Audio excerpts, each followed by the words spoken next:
The Business Simplicity Podcast, where leaders share their most successful strategies and the failures that inspired them, so business owners and managers can avoid the suffering and reap the benefits. With your host, Chris Parker. And welcome back to the Business Simplicity Podcast. This is Chris Parker, and I'm having a conversation with Jurgen Appelo, who is a very curious, meaning he has a high level of curiosity, speaker, thinker, author. I was first triggered by him with the book Management 3.0, and we'll put the link to that in the show notes as well. But that book, for me, it seems like every chapter could have been a book on its own. It's just so rich and packed with insights, clearly from someone with a very, very curious mind. And I think we're going to unpack that, as well as a new, I don't even know what to call it, concept called unFIX that we will unpack and also discover why it's not a framework and not a model, perhaps. But before we get into the content, Jurgen, thank you so much for joining. Can you share with us a little bit about what is it that you're doing? What do you do?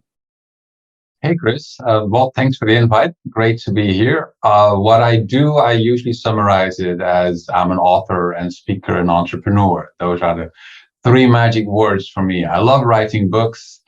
I love writing in general, but books specifically. I speak at conferences and company events and meetups and everything. I love that, doing presentations and panels and interviews and just exchanging inspiration with people. And the third one is entrepreneur. I like having startups, experimenting. I love the first stages of a business, figuring out what works and what doesn't, and how can we turn this into something that is a viable business. And then I sort of get bored when things work. Then I want to hand it over to someone else and make it larger, because when I know that it is scalable, then I want somebody else to take over, because then my mind starts wandering. I am too curious to keep doing the same thing. So an entrepreneur person. And you seem to be really interested in sharing those insights and that I guess journey of discovery. Why is that? Like, what is it that sent you down this path of being this speaker and author and entrepreneur? How did that happen?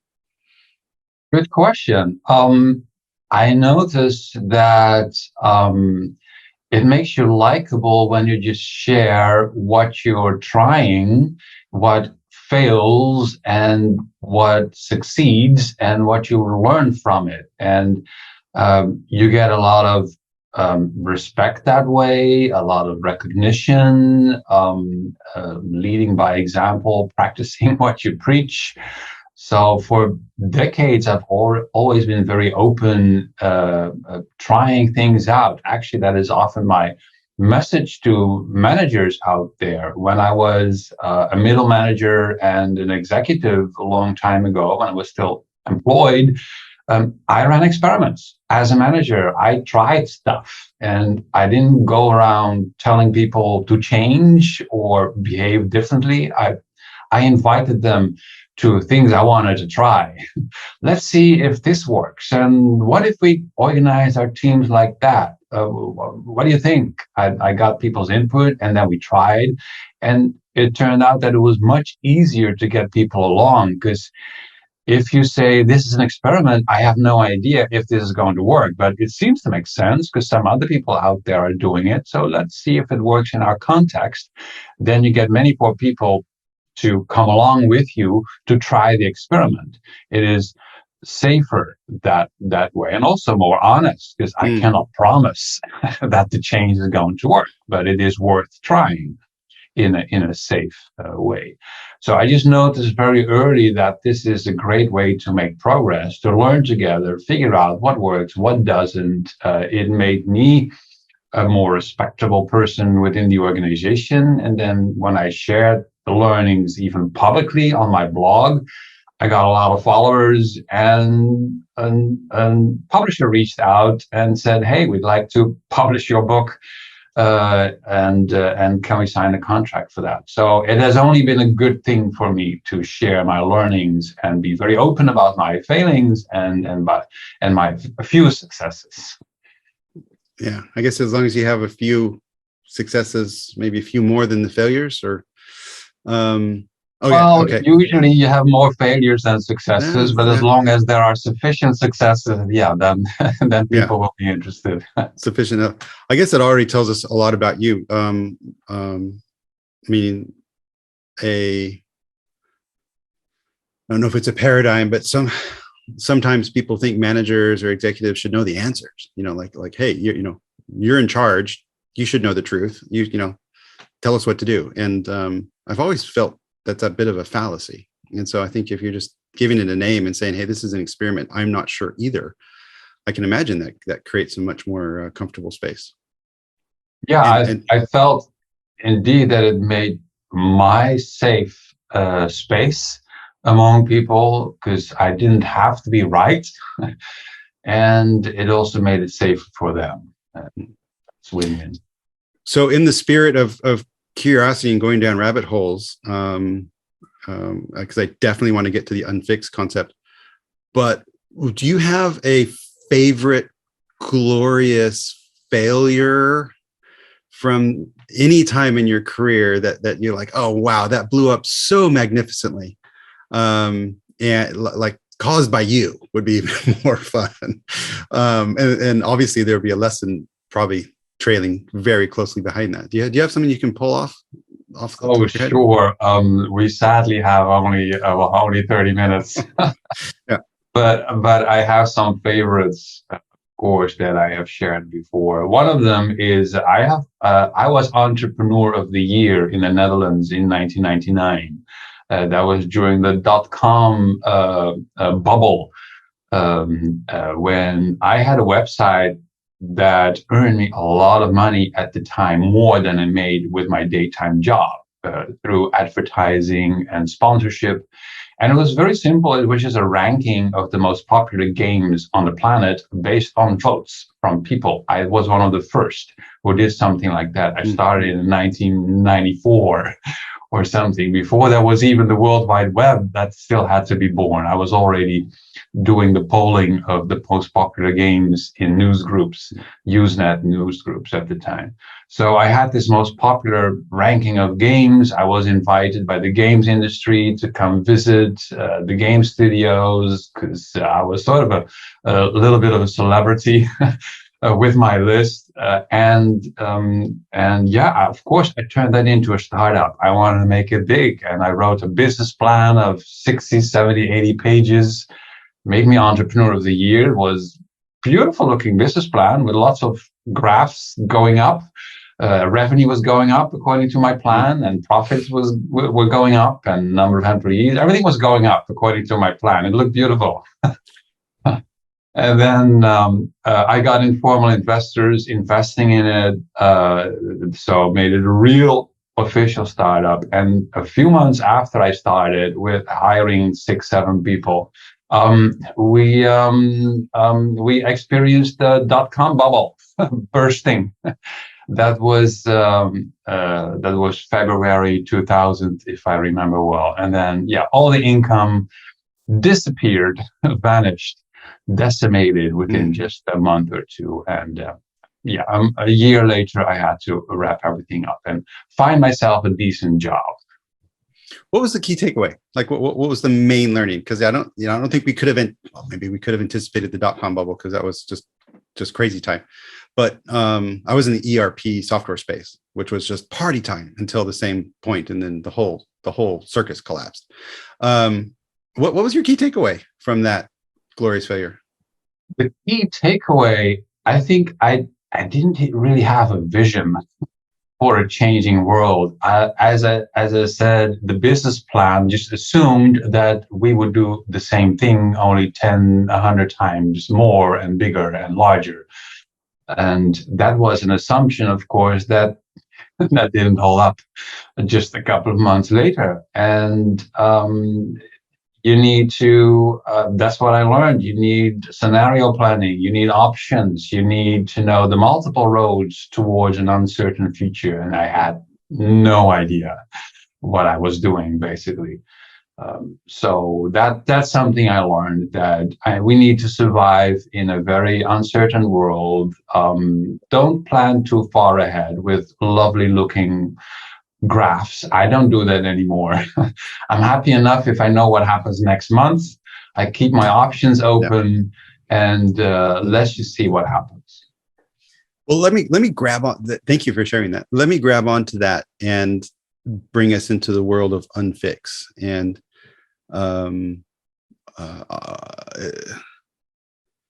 it seems to be a concept of organizational patterns. And I've listened to some of your other stuff that around enabling organizations to adapt quickly. But it seems maybe that glorious failure was part of the pathway to your, I guess, I don't know if you discovered unFIX or crafting that.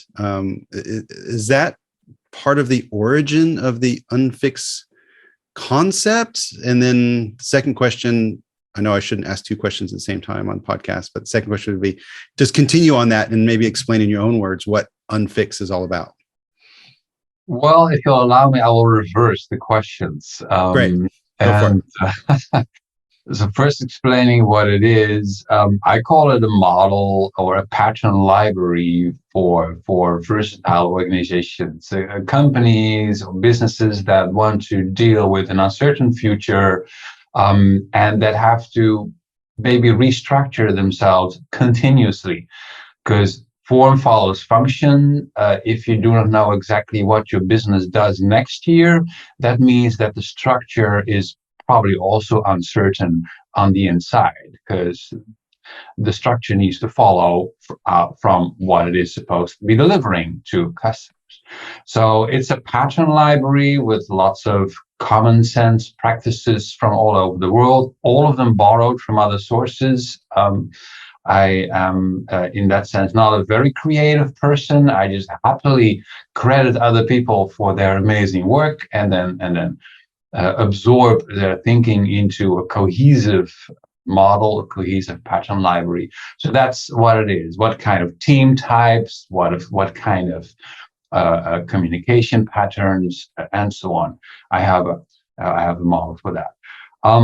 Where it came from, well, maybe subconsciously, that experience that I told you about of more than 20 years ago, that is part of course, what I have built up over the years. But more recently, I have been sort of inspired in good and bad ways by so-called agile scaling frameworks that organizations use, whether it is the Scaled Agile framework or large-scale Scrum or the Spotify model, quote unquote, and so on.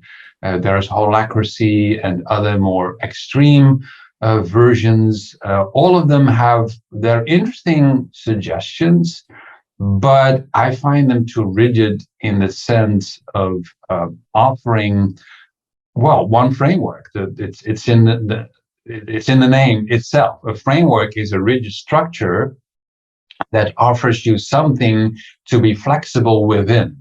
But if there's not something rigid around it, then there is no framework. And that rigidness of the framework is something I do not like myself. I like the exchangeability of the patterns. And I often use Lego as the metaphor, as the analogy. Lego is not a framework. It's just lots of different blocks that you can put together and recombine in any way you want to make any kind of model out of the available options. A framework would be something like Playmobil. That would be the competitor of Lego.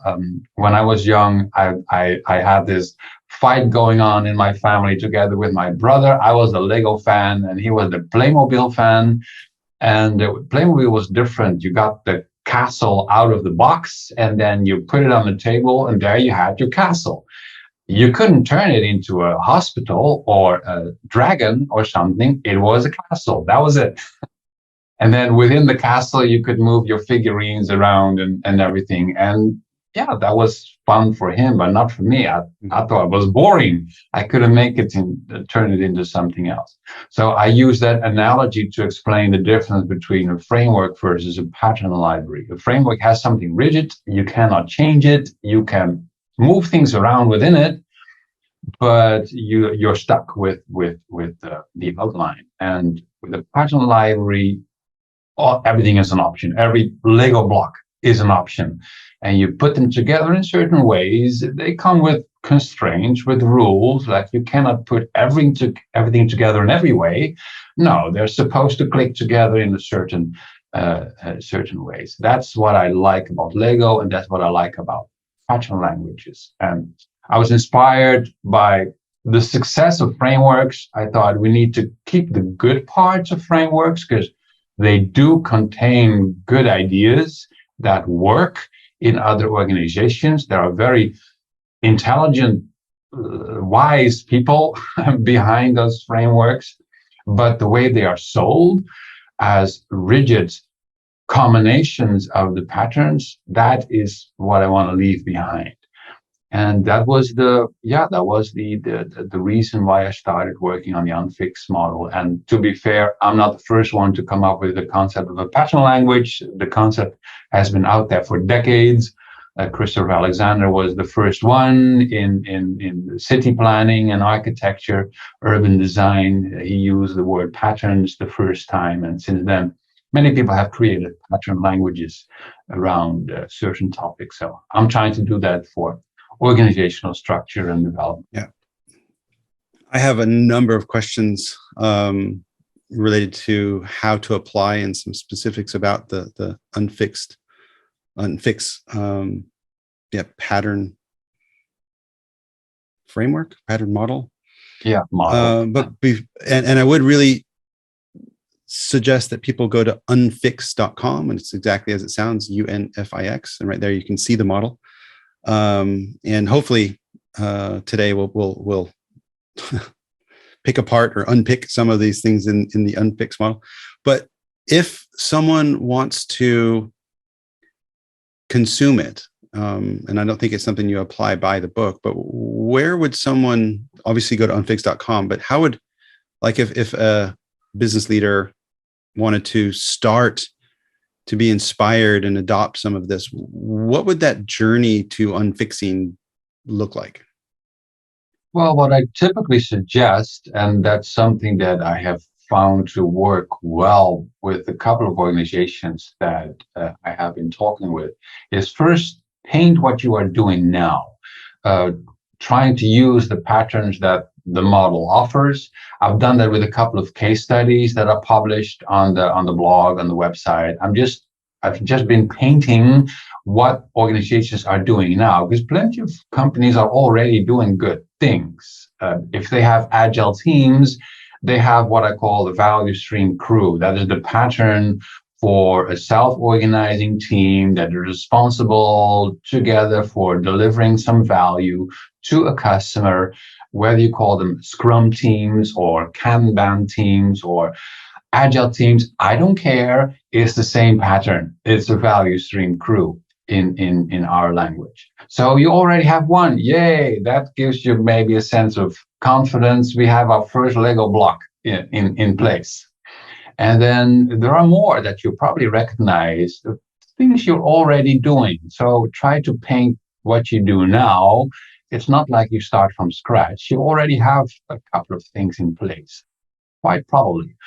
And then you also notice the things that you're not unable to draw with the unFIX model, which is intentional. Like you cannot draw a matrix structure. That is by design, because I do not want organizations to become matrixed. I want them to be networks. And so there, things break. You cannot really draw that part. And that gives you an indication for the next step, which is, okay, where are things lacking? How are things different from what the model suggests that we could be doing? And that gives us ideas for where we could be going. And then The next step I suggest is usually do some scenario planning, just multiple futures. The organization could look like this, or it could look like that, or maybe like this, maybe 3 different options of combinations of the patterns that you could end up with. And not with your whole company of 100,000 people. Start small, maybe with one business unit of 1,000 or something that's big enough as a local experiment. And then when you have those multiple futures, you can see what are the commonalities, smallest common denominator or something. You make those steps. Okay, that keeps the options open, but all 3 scenarios at least require that we do this thing. Okay, let's do that thing. It could be a forum around organization design where we talk about things with each other. Or it could be an experienced crew who does more customer interviews and observations of users, things like that. It could be anything. I don't know what the starting point is for your organization, but I think it will become clear once you start drawing. Then you will realize, okay, we have our current position, we have these couple of multiple possible futures. It makes sense to now run this experiment, this change, and see if that enables some of those futures. We can move forward with that. And that's a gradual step-by-step change. As I said, you may want to do that with one business unit. If you feel things are successful, then maybe at some point you want a radical change, and then go all in once you have built up some experience, some talent. I know companies who have done this, who have not used the unFIX model, but they are basically my inspiration for the unFIX model. Like Hire, the Chinese company, for example, that turned into a vast network of 80,000 people.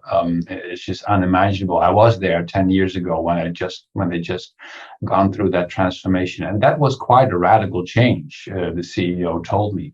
And of course, they had done some small local experiments beforehand, before going all in with the radical change.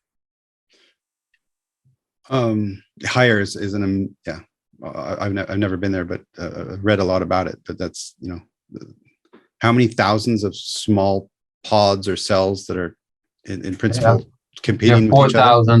4,000 micro enterprises. Yeah.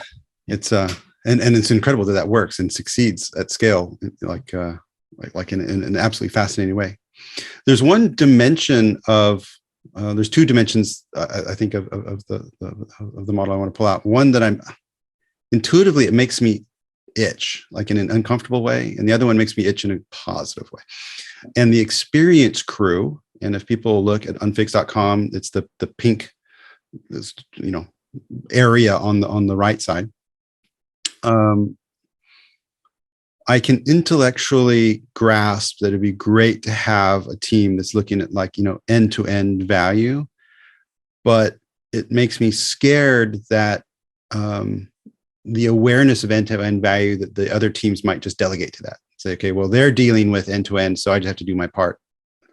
And what I try to inspire, maybe too much as a leader, is a wide level of awareness of how all the different contributing parts are actually building up an actual experience for a user.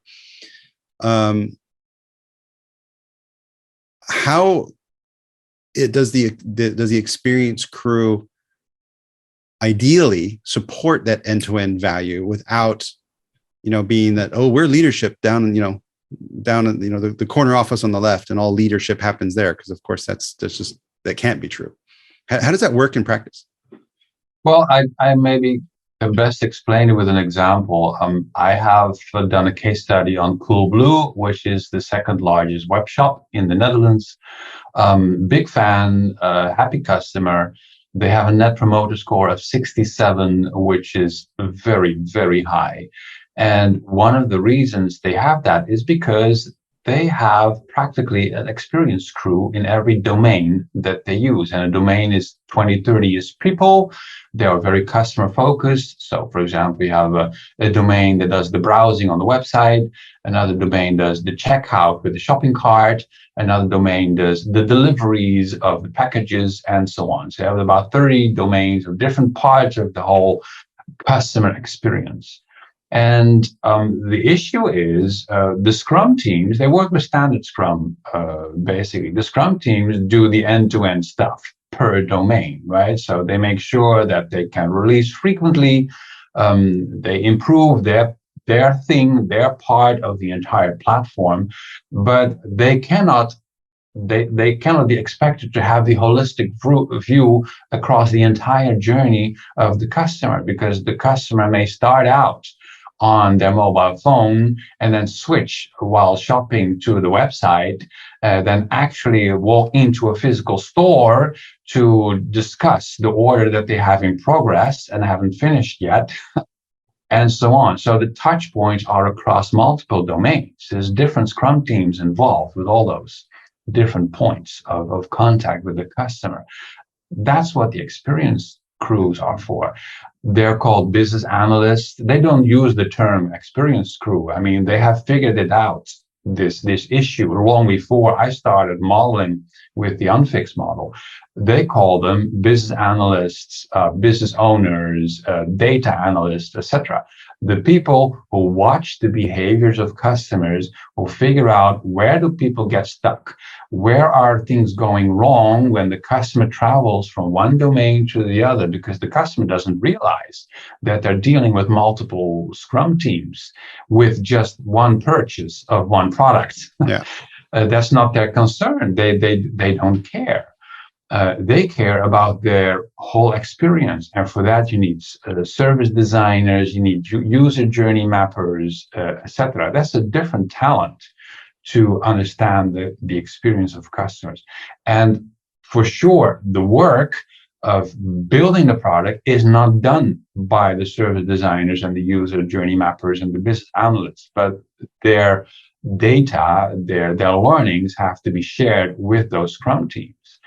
And that's what they're for. So they inform the Scrum teams and the product owners, because this is also not the work of the product owner. The product owner has a more of a focused view on their part of the product and making that part of the experience good. But everything depends on everything else. So they told me at Coolblue, if we improve one thing over here, then sometimes the performance of other domains goes down. Because we're sub-optimizing all the time, and ultimately, of course, it's about the experience of the whole with the whole organization. So that's what those experience crew people need to watch out for. So I call them experience crew. I don't care if people have other titles and names for this role, but it is, I think, in many businesses, a very important role, because unlike a decade or two before, customer journeys now frequently have touch points across many different products and services. And it's simply switching between a smartphone and a website in many cases is already touching upon different agile teams behind those products. But I don't care as a user. Yeah, no. Yeah, and Coolblue, what a great example. Again, maybe sadly it's only in the Netherlands, I think, maybe Belgium, but certainly in the Netherlands. I have nothing to complain about those guys. It just works. And if I'm buying something, particularly maybe a larger appliance or something, or more than toner, I would definitely check there before I check Bol.com or Amazon, just because they're great. And so for sure, yeah. And I'm not trying to promote them. It's not my job, but I've been impressed by them for several reasons. One is the relentless focus on the experience, which is, for example, why they try to do everything in-house, including deliveries. They want someone in a blue jacket and an orange logo to ring your doorbell with a smile on their face, giving you your package. And they cannot expect this from other carriers who do not care about the person that they deliver the package to. a daycare, so they want to have that in-house. And everything for them is an experiment. They moved into Germany a couple of years ago, and they didn't do any big planning up front. They didn't turn that into a giant launch plan or whatever. They started with an experiment. Let's send one package to Düsseldorf and see what happens. I love that attitude.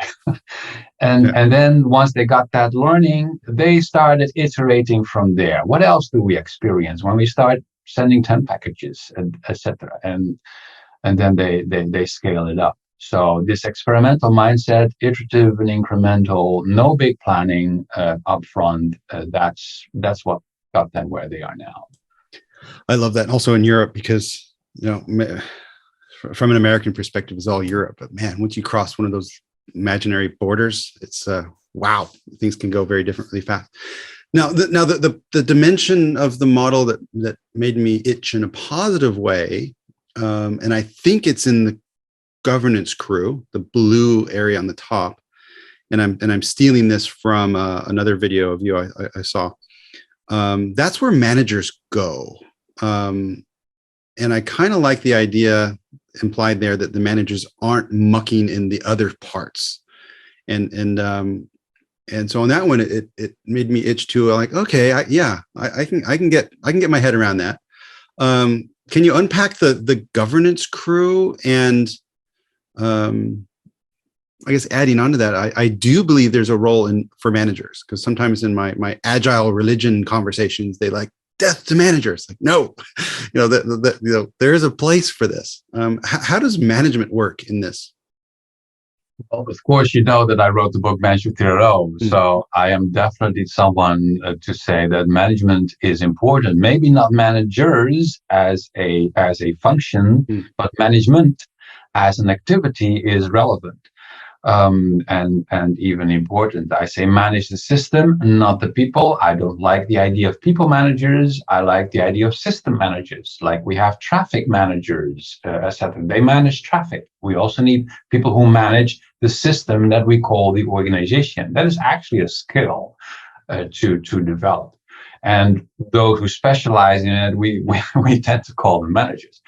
So one thing that bugged me about certain frameworks and other models is that they had no explanation for where the managers go. And the side effect of that, unintentionally, is that they could be anywhere. They could be on your Scrum team, as I have seen in plenty of organizations where one person on a Scrum team is actually the manager of the others, because nothing in the framework says what the place of the manager should be. In the unFIX model, we specifically said, get them out there, out of the other teams, out of the other crews. They have their own place. The governance crew, they do governance, managing the constraints on self-organization. I've learned that from complex adaptive systems, science, etc. But keep them in their blue box. Don't let them wander around and start managing things in other teams. And that's a very important philosophy behind it. You want to be as flexible as possible with your structure. That's how we started out. You want people to be able to say, you know what, these two Scrum teams doesn't work well like this. Let's make it 3 or 4, or let's do a bit of reteaming. Good luck with that if you have managers on those teams, because then they're going to protect those territories that they have fought hard to get. So you don't want territories that people are going to protect. You want people to experiment with the organizational structure. That means no territories. Move the managers into a place where they can manage the constraints. And that also prevents you from ending up with a matrix structure.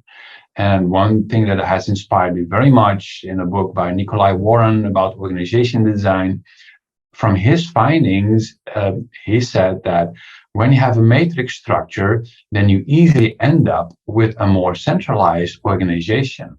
Why? Because when people have different managers, like a project manager here and a functional manager there, and maybe a regional manager elsewhere, those managers cannot easily make decisions with each other.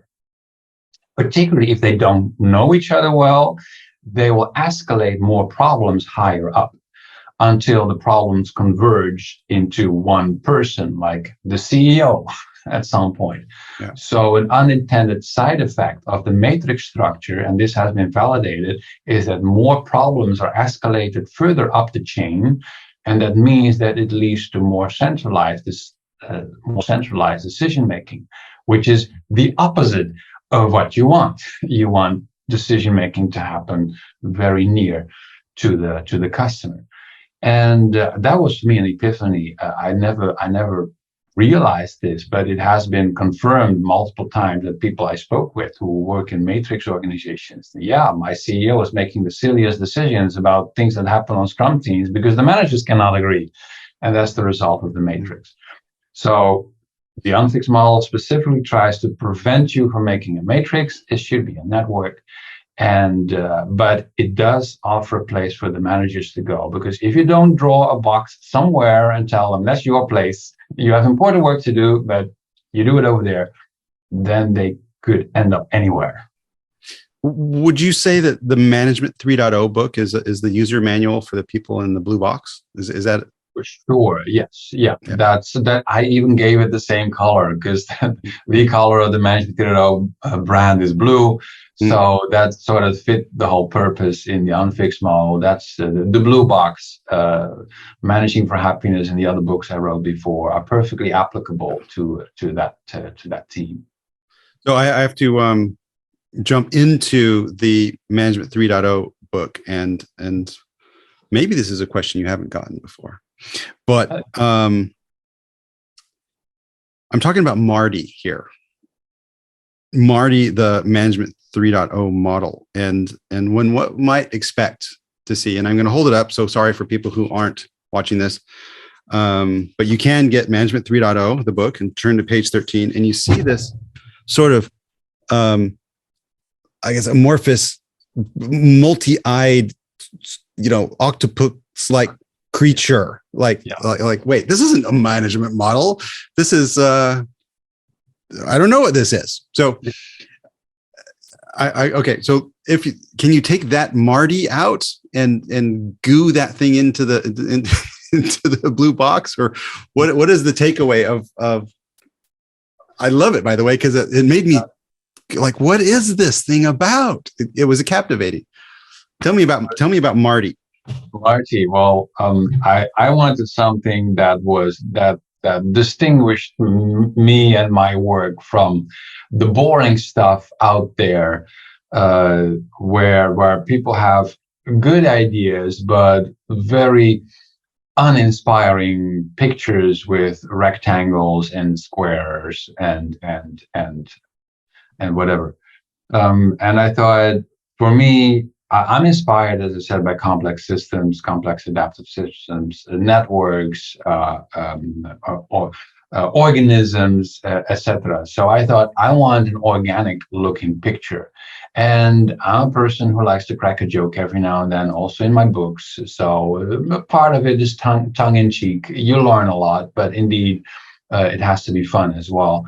So I thought, let's make a silly looking picture that conveys what I want, which is management is important. It is more organic than mechanistic in its nature, and it has. I divided my book into 6 sections, so 6 ways of looking at the organization, the 6 views. And then I thought, well, then this organic thing needs to have 6 eyes.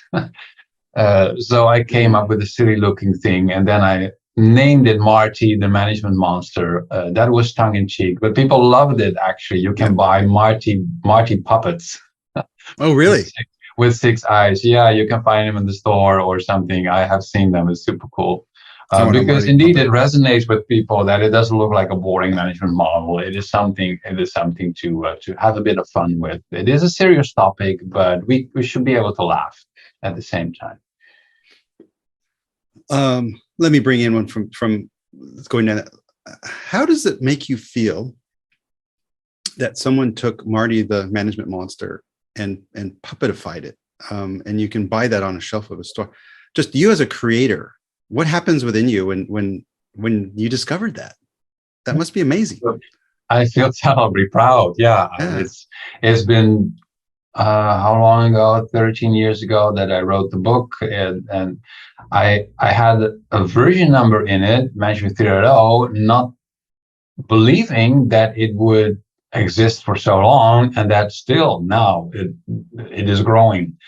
In terms of the number of workshops given around the world, there are hundreds of trainers who give my workshops all over the planet, and the books are translated into many languages. So that's amazing. It is humbling. It also makes me proud, indeed, when I see T-shirts or mugs or puppets with Marty the Management Monster. That's super cool. And then I thought, well, I never thought this would happen when I was making the silly drawing 14 or 13 years ago for my book. But it just proves that you cannot predict the future, and that you just have to go with the flow. Well, I think you struck a chord, certainly with me and my community, because in all these other frameworks, as you said, the role of management was just ignored. And then as a manager, I'm always scratching my head, well, what do I do? And when I'm coaching people, they're, like, well, what happens to the managers? And and I love the manage the system, not the people. We're getting over time, but I cannot resist this. You mentioned complex adaptive systems, and that's also mentioned the Management 3.0 book, and CAS or complexity theory, spawned from chaos theory. Not a new thing, but a fascinating thing. And in my simplest terms, a complex adaptive system is an individual agent in a system optimizing for some sort of fitness criteria and getting its health or food or success or something. How does unFIX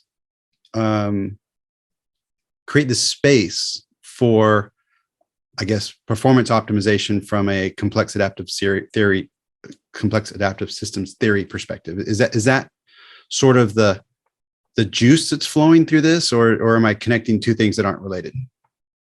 It's very much related. Actually, I was a big fan or an avid reader of the complexity books and indeed chaos books in the 90s and early 2000s, because that was a big thing then. And I want to learn everything I could about fitness landscapes and self-organized criticality and fractals and everything. I loved it. I absorbed it. And then I started seeing it everywhere around me. I thought, hey, look, this thing that the organization is trying to do, it takes a huge amount of effort and pushing, and nothing seems to happen. And then at some point there is this switch, and then everything is easy, and then it just rolls, and it is unstoppable. And that looks like a phase transition, actually. That's like a punctuated equilibrium, as they call it in biology. So you see the same effects because they're all systems, no matter whether they are physical systems or organizational systems or cultural, whatever. The same mathematical principles are there.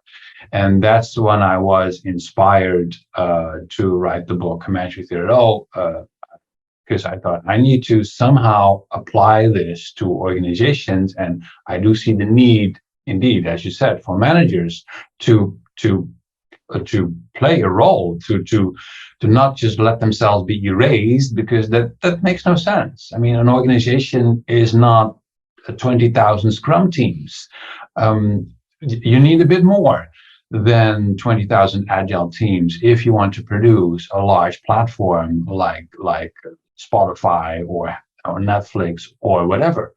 And how to organize that, you need people with a bit of knowledge of how systems work and how they can perform well. So yeah, all my knowledge and experience has this depth basically is indebted to complexity science and systems thinking, and I still love it. Yeah, me too. My MBA thesis at NIROTA, 2001, was professional service firms as complex adaptive systems, and I was able to go over to the Santa Fe Institute, which I think still might be around, but was doing just some really leading research on this. And I was trying to apply it to business concepts at the time.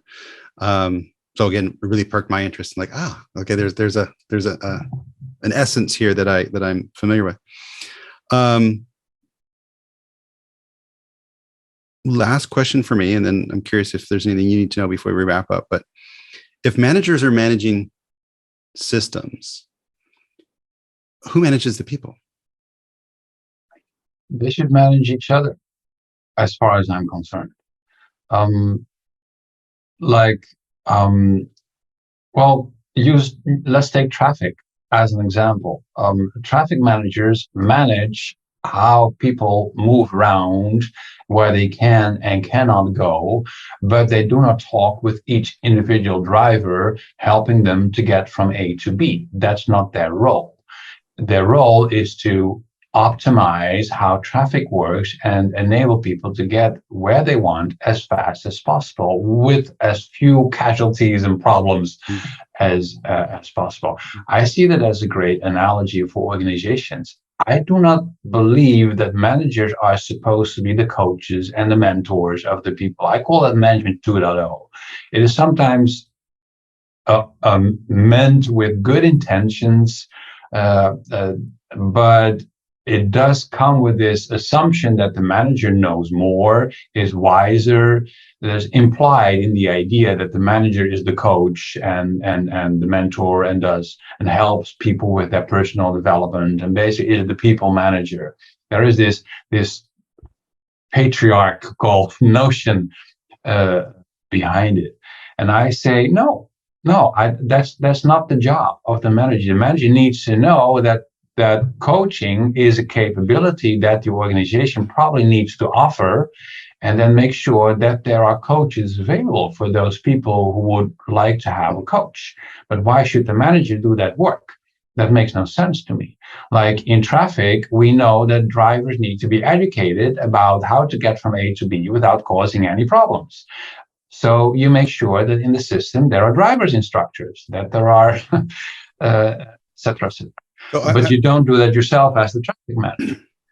I'm curious. I figured that's the direction you would go, but you answered it slightly different than I would have. I'm curious if it's a nuance of words, but you said they will manage each other as opposed to themselves, like they're not managing themselves. Did you use those words specifically, or is it just something that, like, is the individual? It's a bit of both. To a large extent, I manage myself, but hey, where do I get my education from, and my experience and my inspiration from other people around me? And my team members watch what I'm doing, and they tell me where I go wrong or where they expect something from me. So in that sense, we manage each other. That's why I sometimes say management is too important to leave to the managers, because I want things delegated, and that in a very practical sense. You can delegate a huge number of things. Like we delegated compensation on my team.